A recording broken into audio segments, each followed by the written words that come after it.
Time for a check on the media sector's performance on the share market this week. We're joined by Evan Lucas from IG. Evan, good to see you. I wanted to ask you what you've made of this the talks of a friendly merger between Fairfax Radio and Macquarie Radio. Yeah, and it certainly would be a friendly merger there, Bridie. Having a look at it, obviously, John Singleton owns Macquarie Radio by about 71%, and then you've also got the other side of that with Gina Reinhardt having a fairly large and substantial holding in Fairfax. So very interesting, very, very friendly merger, if you want to put it that. It would mean they'd have a very, very good offering. They'd have a talkback radio in every capital city in the country. Morgan Stanley have done the numbers. They reckon that standing alone for Fairfax Radio would be roughly around about $167 to $290 million. So adding in Macquarie Radio would probably bump it up to $300 million. It would be a separate asset. It's still putting on a bit of a brave face. Both sides of the parties have said we are in discussions, but no further than that. It would be an interesting offering if it does come about. We'd have to wait and see. Likelihood is that probably they're aiming on the not side at this stage. They don't think the market is there, but it is a very interesting situation in radio, and it would be a very, very good advertising marketing tool to have that much exposure across the country. Just another stock that you've been watching on the market, Fox shares. Yeah, I've been watching Fox shares very, very closely. Since their demerger, obviously, they've put the Fox with all of the US assets, and it unfortunately has been sort of caught up with what's going on over in Washington due to the fact that there are headwinds in the US dollar, and that has seen Fox basically pushing down around about almost 6% in the last 7 days, and that is on the back of that US dollar headwind. It would be a problem because the Aussie dollar has now moved up, and they had appreciated quite strongly on that back. So that is one thing we're watching quite closely. If it does start to push down even further, you could even see it moving down into that sort of $32 range, which is where it came online on that split. So watching Fox quite closely. More and more US dollar headwinds will be pressure for it, and that's the unfortunate part it's experienced this week. All right, always great to get your thoughts. Thank you so much, Evan.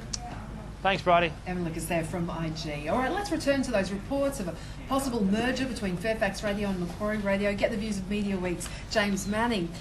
What do you think of this? I mean, it's not the first time, has it? No, it's been raised before, and they've had troubles in the past with it. But look, it would be a fascinating offering.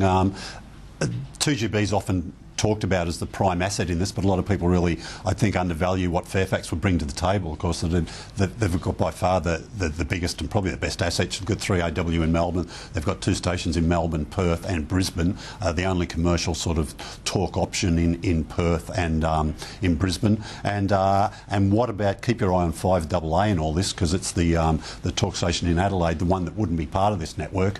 You know, if they really wanted to get this up, would it be an opportunity for DMG Radio and Lachlan Murdoch to sort of cash in perhaps and get a really good return on 5AA, which would really make it a solid 5 metro market network. Okay, well, there's plenty going on in the radio sector this week. Sure. And aside from that, Southern Cross Stereo announcing the end of 2 major programs. Yeah, Matt and Joe's show coming to an end. This was just after we had Craig Bruce here recently for a minute. I think he sort of gave some hints while he was here that, look, that maybe that Fox breakfast show, they might be looking at the future, and they've decided, yeah, look, we'll go with something else there next year. And the Highway Patrol, the networked Triple M program, that's coming to an end.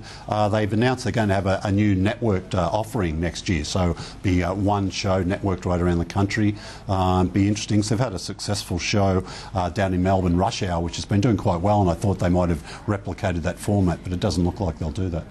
On to some appointments, news of some appointments. ARN appointing a new national marketing director. Yeah, Anthony Exidis there coming on. He's worked he's been overseas for the last few years working in the outdoor part of the Clear Channel group. He was here working for Adshell previously, but putting a real focus on, they've got some great numbers, ARN, they've got some good audiences, and they really want to get out and really market that now and really sort of capitalise on the good work they've done, sort of repairing their ratings over the last few years, if you like.